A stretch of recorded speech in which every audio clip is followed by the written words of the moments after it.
Merci d'être là et je voudrais vraiment te passer la parole parce que ce film est extraordinaire et je voudrais que d'abord tu commences par nous expliquer pourquoi ce choix. Qu'est-ce qui t'a fait choisir ce film ce soir? Merci pour cette invitation. C'est toujours une joie de venir à Nice. Je vous avoue qu'à chaque fois que je suis là, je me dis mais pourquoi j'habite pas là? C'est vrai, ça n'a aucun sens. Mais j'espère pouvoir venir très souvent, et parce que j'aime cette ville, son histoire, beaucoup de gens qui y ont vécu ou qui y vivent aujourd'hui. Donc voilà, je loupe jamais une occasion de venir ici dès que je peux. Pourquoi j'ai choisi ce film? Parce que vous allez le comprendre de bien des manières, ce film, il croise absolument toutes les thématiques, ou presque, qui me sont chères et sur lesquelles je travaille depuis longtemps. Évidemment, la question du rapport au texte, évidemment, la question de la transmission, de ses réussites et de ses loupés, de ses ratages. Le fait qu'on maîtrise jamais, et c'est pas un scoop, vous le savez, ce qu'on transmet aux générations suivantes. De quelle manière aussi les générations sont toujours dans une forme de fidélité et d'infidélité et de rébellion par rapport à la génération précédente. Il y a dans ce film un condensé extrêmement fort de cela. Et je trouve d'une intelligence particulière aussi de la réalisation. Donc tout ça a fait que j'avais très très envie de vous présenter. Je ne sais pas si certains l'ont déjà vu, ce film, on le revoit ce soir. Mais pour d'autres, je vous envie de le découvrir pour la première fois. Je trouve que c'est un film très particulier, puissant et qui est pertinent aussi, je trouve, pour le moment qu'on vit aujourd'hui, où vous avez sans doute remarqué à quel point on vit un temps de tension intergénérationnelle très fort, qui se matérialise de bien des manières dans les familles, au sein même des discours politiques, au sein des transmissions aussi d'héritage religieux, on en parlera peut-être dans un instant. Certains diront que la tension intergénérationnelle, elle a toujours existé, et c'est vrai, je crois qu'aucune génération y échappe. Les jeunes ont toujours tendance à voir les vieux comme des vieux cons, et les vieux à voir les jeunes comme des jeunes cons. Ça n'est pas nouveau. Mais on vit quand même à un moment d'une tension, je trouve, assez inédite. Pour de façon assez caricaturale, par exemple la tension qui oppose ceux qu'on appelle parfois les boomers à ceux qu'on appelle la génération Z aujourd'hui. Je ne sais pas si c'est le cas dans nos familles, mais j'ai l'impression qu'aujourd'hui il y a des tensions extrêmement fortes entre les générations, l'impression qu'on ne se comprend plus, qu'on n'utilise plus les mêmes mots, qu'on n'a plus les mêmes codes, qu'il n'y a pas nécessairement un rapport de gratitude à ce qui nous a été transmis. On est dans un temps de déboulonnage du statut, avec tout ce que ça veut dire. Et je trouve que c'est passionnant de reposer aujourd'hui cette question.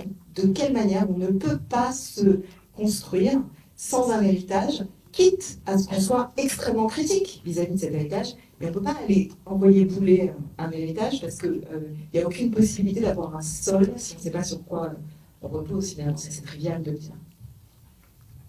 Est-ce que se mesurer au père fait partie, et se mesurer aussi au fils, fait partie du texte talmudique? En fait, c'est drôle parce que ça c'est un des sujets sur lequel j'ai beaucoup travaillé ces dernières années sur cette question-là. Il se trouve que dans les discours religieux, très souvent, les voix les plus conservatrices, donc les représentants bien souvent des traditions religieuses à qui on attribue une autorité ou une sorte d'hégémonie dans le discours, sont souvent des gens qui vous tiennent un discours de conservatisme, qui vous disent que le monde dépend d'une certaine stabilité et du fait que les fils continuent à respecter ce qu'ont fait avant eux leurs pères et leurs grands-pères, comme si les modèles dépendaient pour survivre d'une stabilité, d'un immuable. Vous connaissez forcément ce refrain des mondes traditionnels, quel qu'il soit, qui consiste à dire « c'est toujours comme ça qu'on a fait ». Le « c'est toujours comme ça qu'on a fait », il nourrit toutes les orthodoxies de pensée du monde, religieuses ou pas. Mais ce que je trouve particulièrement intéressant, c'est que nos traditions religieuses, en tout cas c'est vrai particulièrement au sein des monothéismes, se construisent toujours sur des modèles de personnes qui ont elles-mêmes envoyé bouler la tradition dans laquelle elles étaient nées. Et il y a là un paradoxe très particulier, c'est que tous les personnages qui comptent, ou presque, sont des gens qui ont été partiellement, ou parfois radicalement, en rupture avec le monde dont ils venaient. Bon, l'exemple le plus célèbre de ça, celui que je cite évidemment très souvent, c'est Abraham, qui est quand même l'homme que les trois religions monothéistes se choisissent comme père, Ibrahim pour les musulmans, Abraham pour les chrétiens et les juifs. Abraham, père des trois monothéismes, figure paternelle par excellence, est un homme, et là on s'accorde tous dans les traditions monothéistes pour raconter l'histoire comme ça, un homme qui naît dans un monde qui a un système de culture particulier. Il naît en Chaldée, à Ur en Chaldée, que j'appelle la capitale mondiale des mots croisés.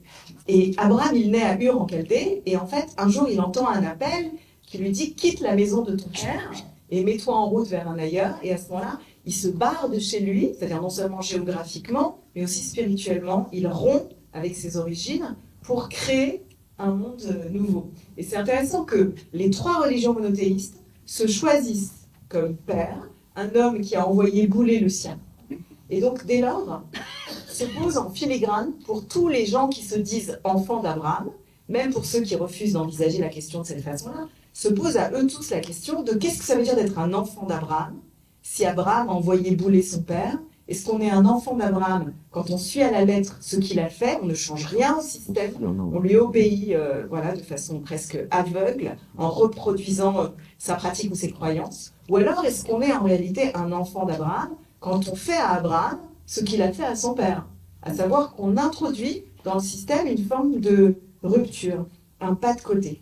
Comment être fidèle à quelqu'un dont le principe même du cheminement est une infidélité? Comment être fidèle à l'infidélité? Vous avez 2 heures. Thèse, antithèse, synthèse. En fait, c'est une impossibilité dans les termes. Et pourtant, les religions se choisissent ce personnage comme père, mais c'est pas tout, en fait. Vous pouvez prendre l'exemple de n'importe quel personnage. Jésus, voilà, dans la tradition chrétienne, par définition, est en rupture avec sa filiation, puisqu'il n'est pas le fils de son père, biologique, enfin biologique, enfin, en fait, c'est une rupture de filiation, évidemment. Moïse, plus tard, est en rupture de filiation, puisqu'il a beau être un Hébreu, il grandit dans le palais de Pharaon. Donc, de qui est-il l'enfant? Est-ce qu'il est l'enfant de sa lignée biologique? Ou est-ce qu'il est l'enfant de la maison dans laquelle il a grandi et d'une culture égyptienne? En fait, tous les héros du texte sont des gens qui sont en rupture avec la maison dans laquelle ils ont grandi.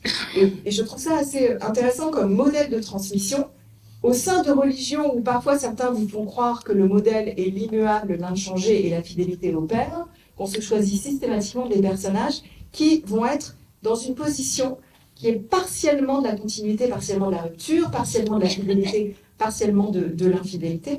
Mais finalement, est-ce que c'est pas comme ça que chacun d'entre nous se construit ou s'est construit? Je crois que si vous réfléchissez bien dans vos lignées personnelles, dans vos histoires familiales, il est très difficile de déterminer ce qui fait de nous les enfants de nos lignées. Parfois, on est les enfants de nos parents parce qu'on a reproduit quelque chose à l'identique, et parfois, on est les enfants pleinement de nos parents parce qu'on a rompu avec eux comme eux avaient rompu avec leurs parents, et qu'il y a quelque chose dans la rébellion qui a fait de nous leurs héritiers.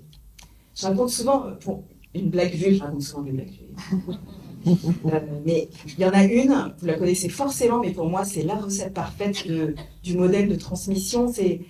La scène se passe dans un petit village, allez, on va dire en Pologne, dans un petit shtetl, c'est comme ça qu'on appelle les villages en yiddish. Et il y a une communauté qui a à sa tête un vieux sage, un vieux rabbin qu'elle adore, et cette communauté suit à la lettre toutes les décisions du rabbi. Et puis ce rabbin vieillissant, il faut lui trouver un successeur. Et on va chercher quelqu'un qui sera à la hauteur du vieux rabbin. On cherche un nouveau candidat. Et finalement, les gens du village se disent la meilleure solution, c'est de donner le poste au fils du rabbin. Parce qu'il a été élevé par le rabbin, donc ce sera l'héritier parfait. Donc il nomme le jeune rabbin à la place de son père.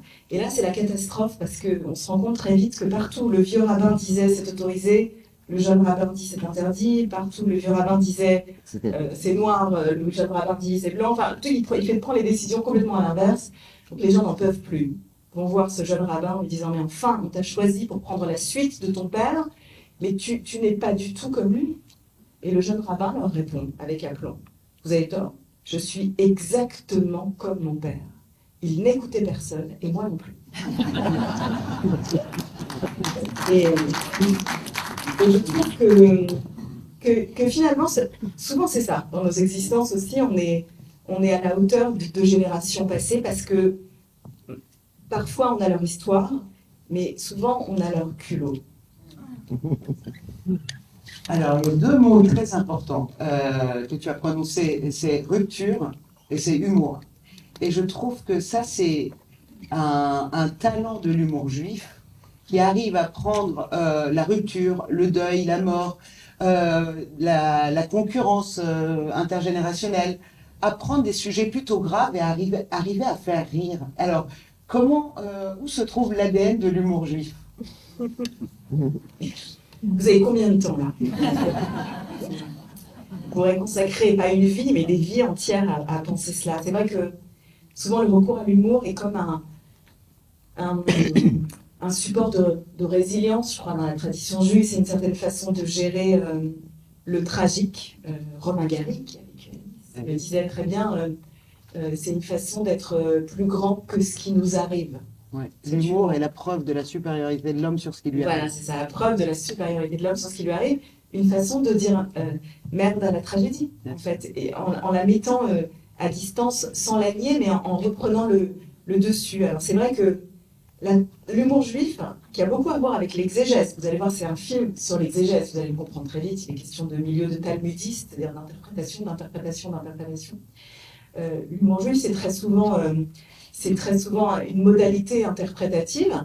D'ailleurs, c'est pas du tout un hasard que les gens se racontent toujours les mêmes blagues dans la tradition juive. On n'innove pas tellement, on fait toujours pratiquement les mêmes blagues qui sont racontées encore, mais on est introduit une petite nuance. Il y a une blague juive comme ça qui dit que, voilà, au lieu de raconter des blagues, il suffirait de les numéroter. C'est-à-dire, là, je vous dirais, la 228.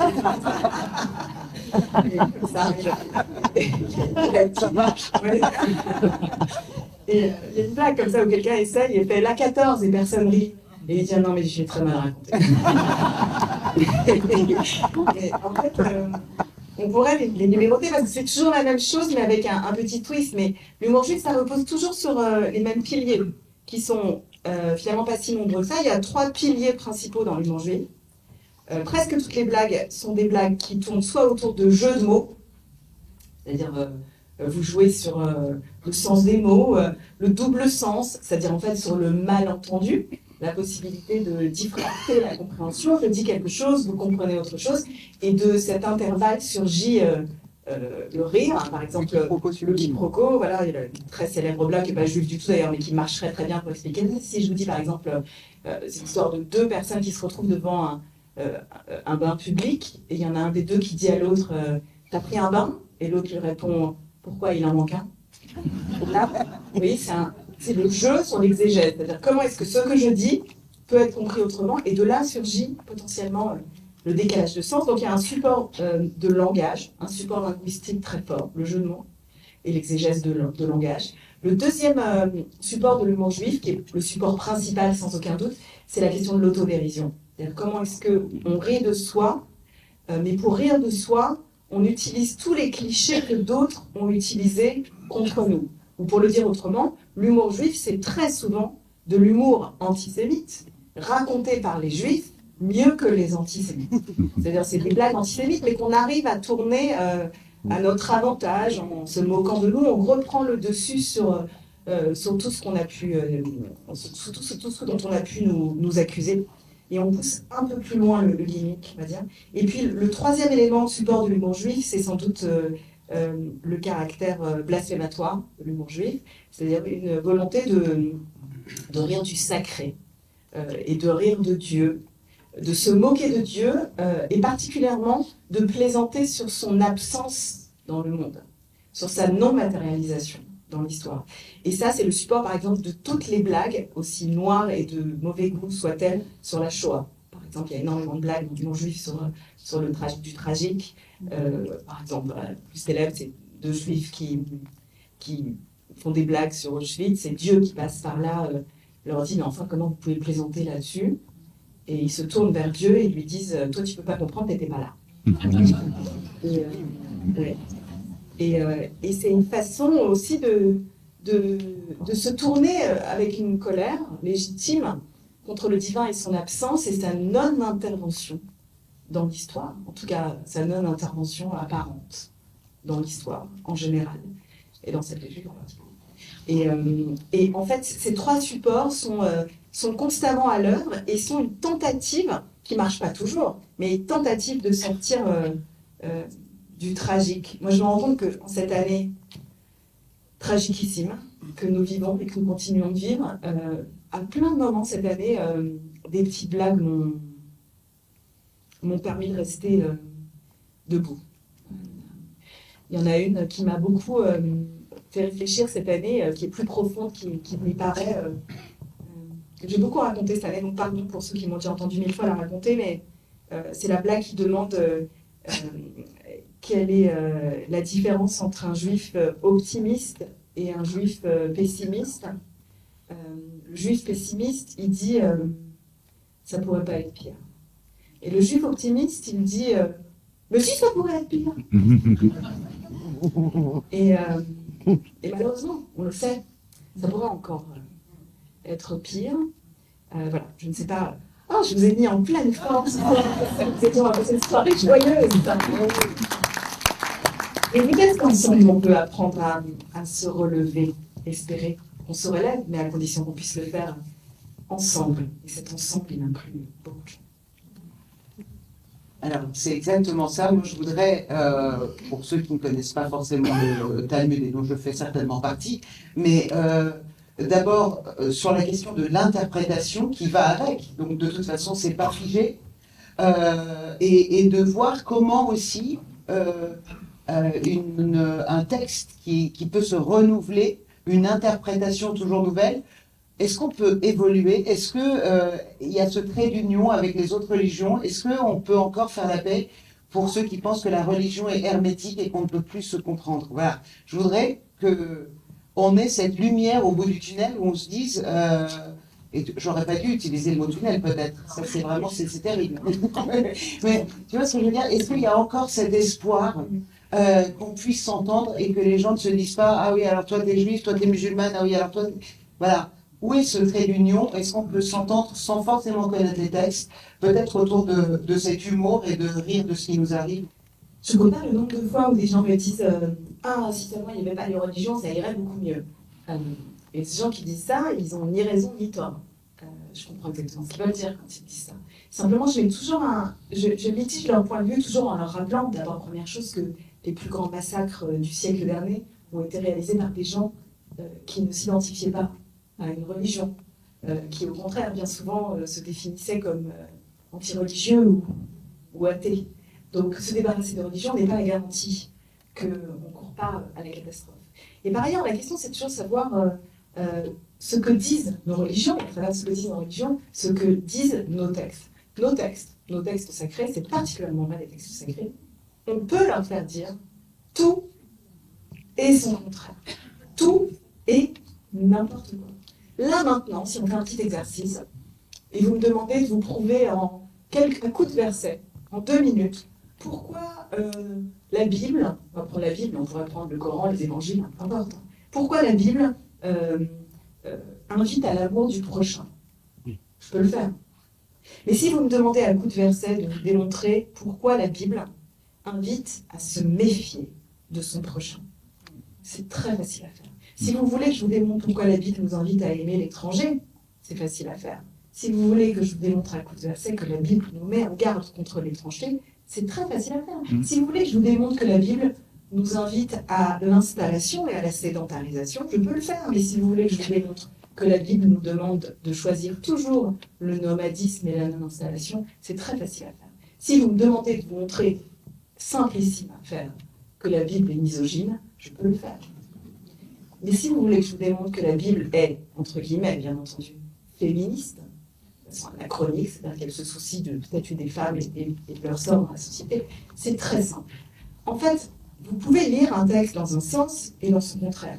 La question qu'on doit tous se poser quand on est lecteur de ces textes, qu'on y adhère, qu'on y croit ou qu'on considère tout simplement qu'ils fondent des éléments de notre société, de notre civilisation, c'est toujours de demander à quoi nos lectures donnent naissance. Quand vous lisez un texte, en fait, vous avez une responsabilité fondamentale. Parce que la lecture que vous allez en faire peut être une lecture de vie ou une lecture de mort. Peut-être une lecture qui vous grandit et vous élève. Ou peut-être une lecture qui vous ratatine et fait de vous quelqu'un de misérable.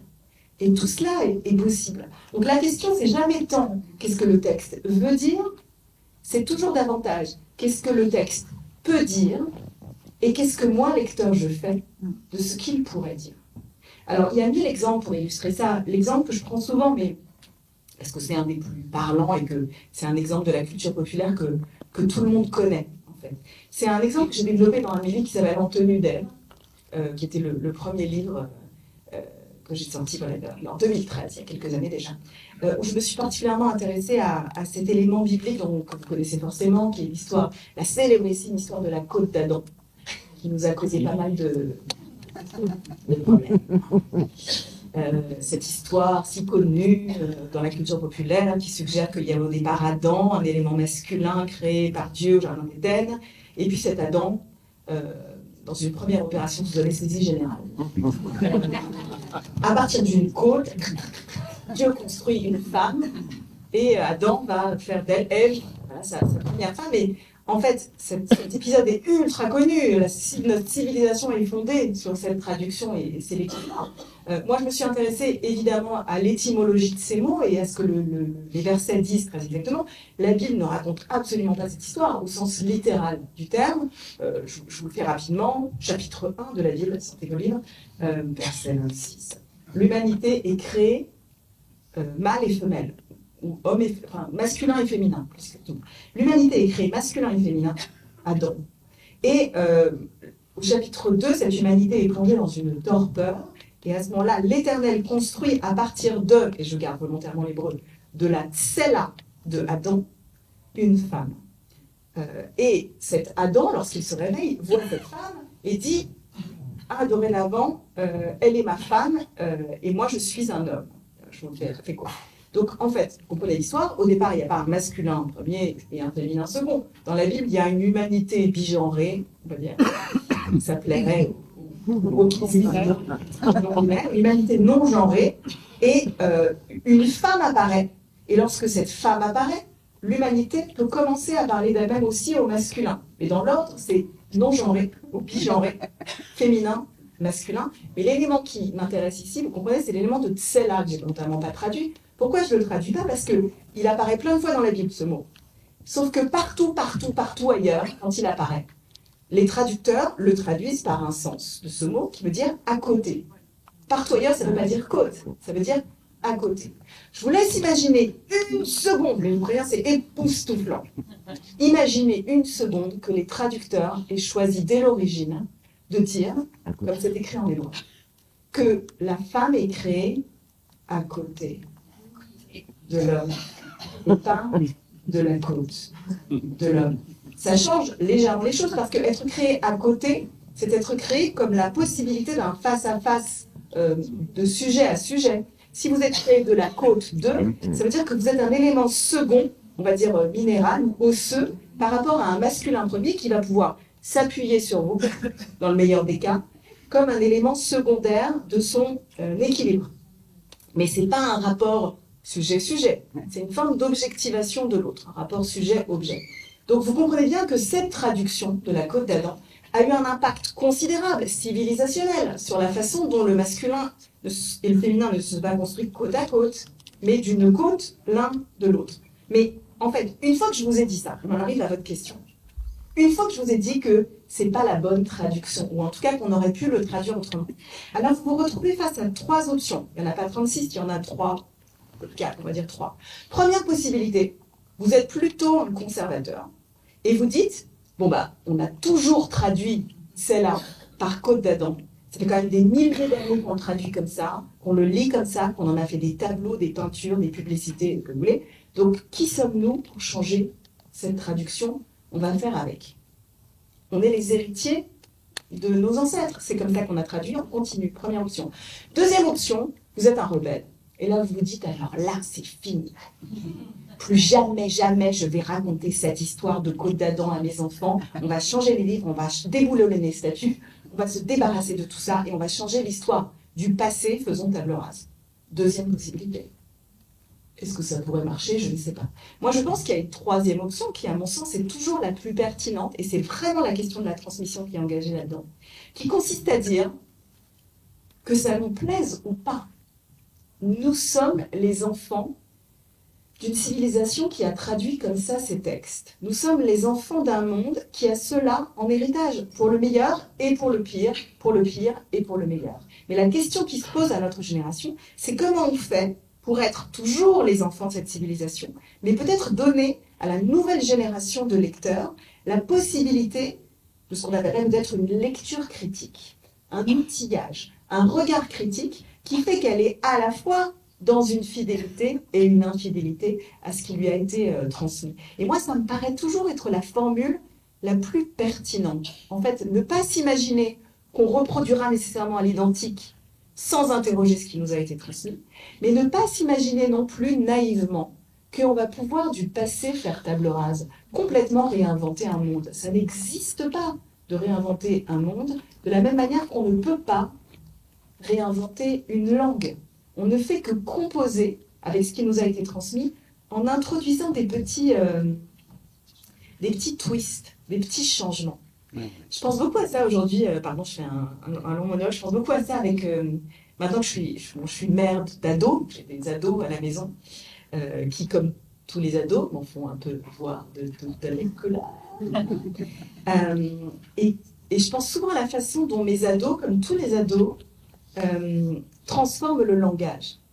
Je pense au fait que moi qui suis née dans les années 70, ma génération aussi, notre génération aussi, elle a twisté le langage de nos parents. Les enfants ne parlent jamais exactement comme leurs parents. Je me souviens par exemple que nous, dans les enfants des années 70, au lycée, on parlait que en verlan.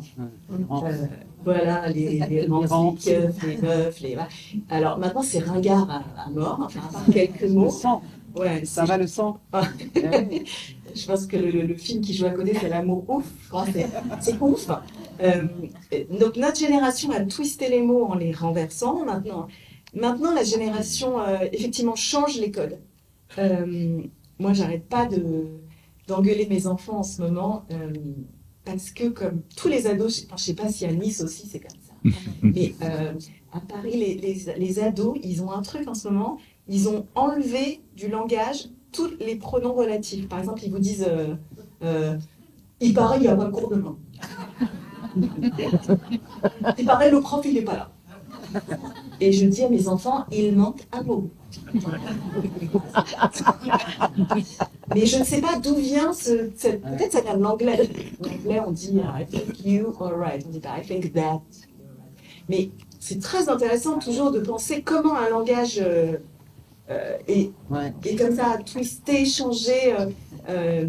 Et oui, là, c'est le propre de chaque génération. Mais encore une fois, c'est une illustration du fait qu'il y a quelque chose qui se transmet et il y a quelque chose qui se transforme.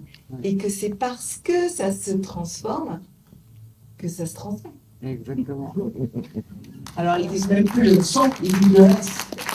On ne dit même pas un mot jusqu'au bout. C'est quand même incroyable. Alors, il y a un bouquin formidable aussi.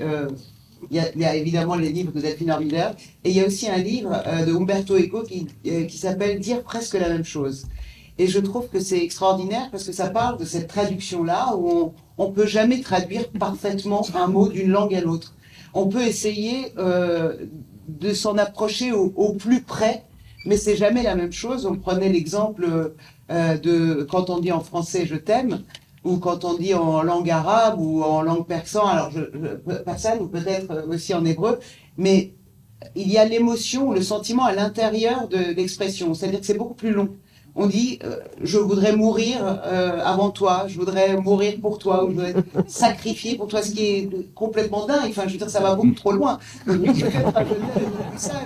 Mais c'est vrai que cette question de traduction, elle est essentielle parce que il faut toujours que ça vrille un peu pour qu'on puisse donner le relais, je pense. Oui, il faut que l'autre chose à laquelle je réfléchis en ce moment, je disais, c'est un moment psychanalytique. Je voulais absolument ce pourquoi je réfléchis en ce moment. Je suis très troublée dans les évolutions du langage aujourd'hui par l'effet des émoticônes et l'utilisation de la ponctuation dans la langue française. C'est incroyable. Il y a aujourd'hui, dans les messages écrits qu'on reçoit, une surutilisation des émoticônes et aussi des signes de la ponctuation. Par exemple, les gens vous disent, mon chat est mort. Et ils vont mettre 12 images de quelqu'un qui pleure. Ou après, ils vous disent j'ai eu mon bac. Point d'exclamation, point d'exclamation, point d'exclamation. Et en fait, c'est très intéressant parce que ça suggère que si vous mettez pas ça, vous auriez peut-être pas compris que quand leur chat est mort, eh ben, ils étaient tristes.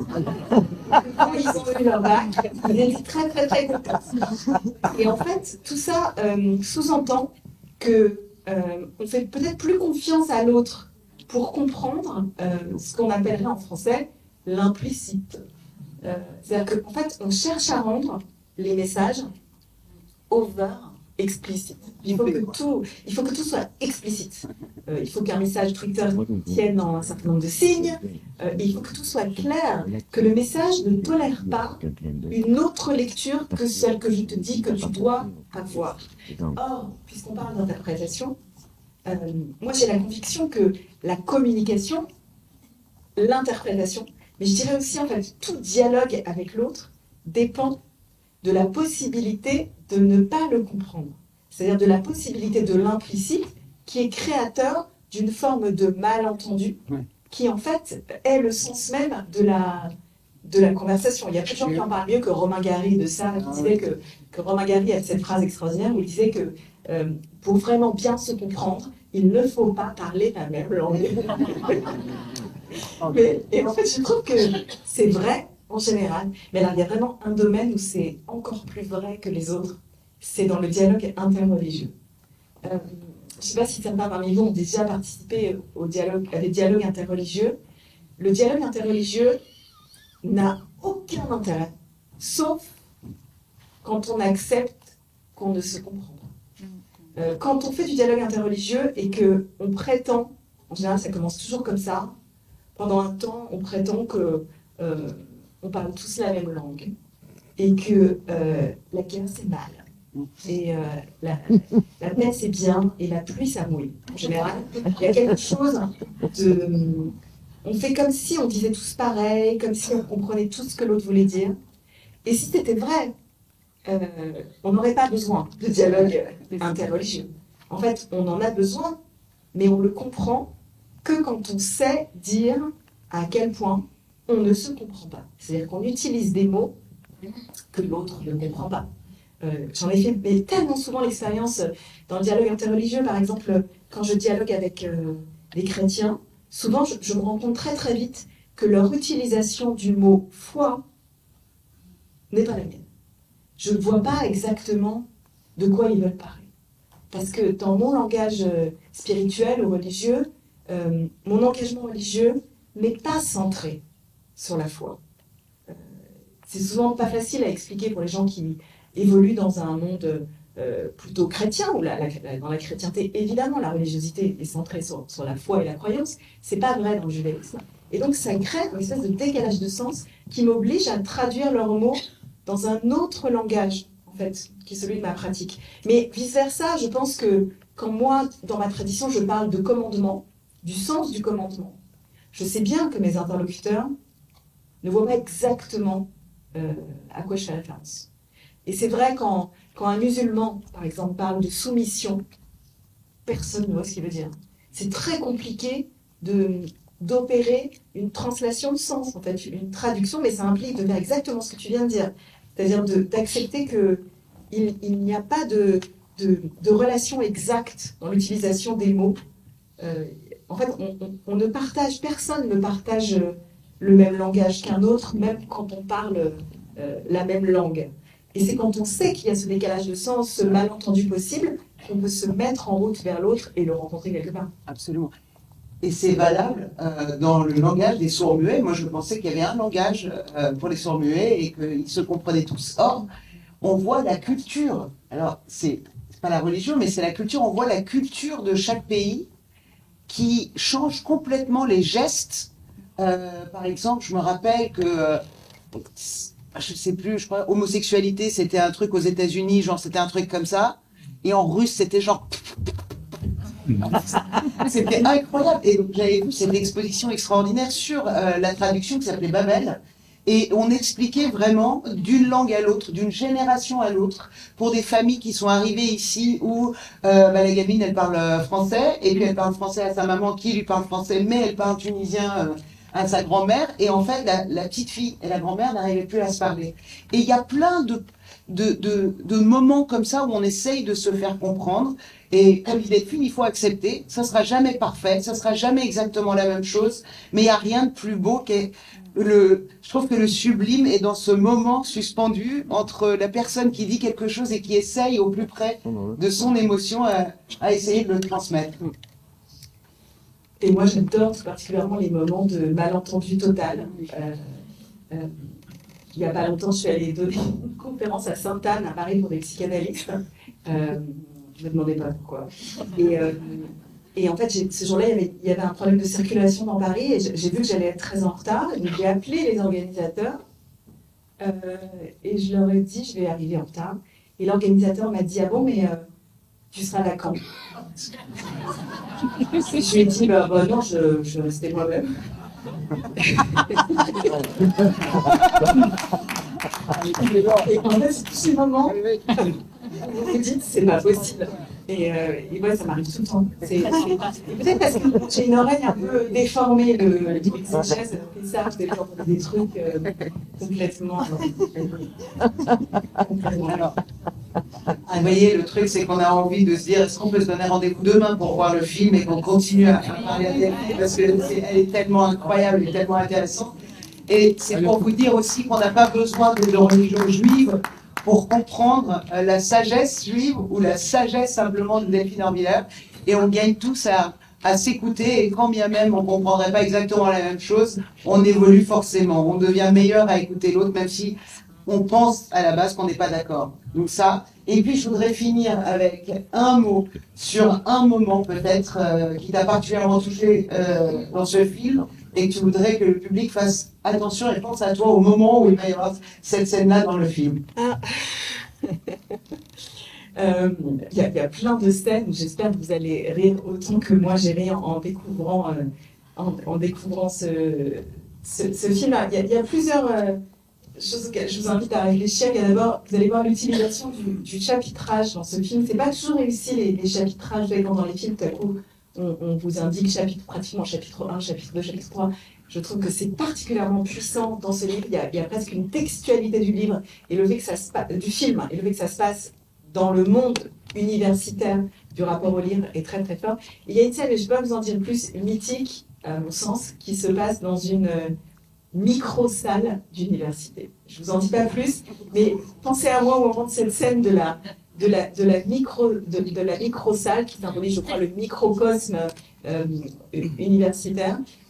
Et que peut-être encore ajouter un mot, je pense que vous l'imaginez bien, pour moi choisir aussi que soit approché un film israélien en ce moment n'est pas anodin. Il y a beaucoup de gens qui, cette année particulièrement, mais déjà depuis plusieurs années, appellent à des formes de boycott culturel du monde israélien.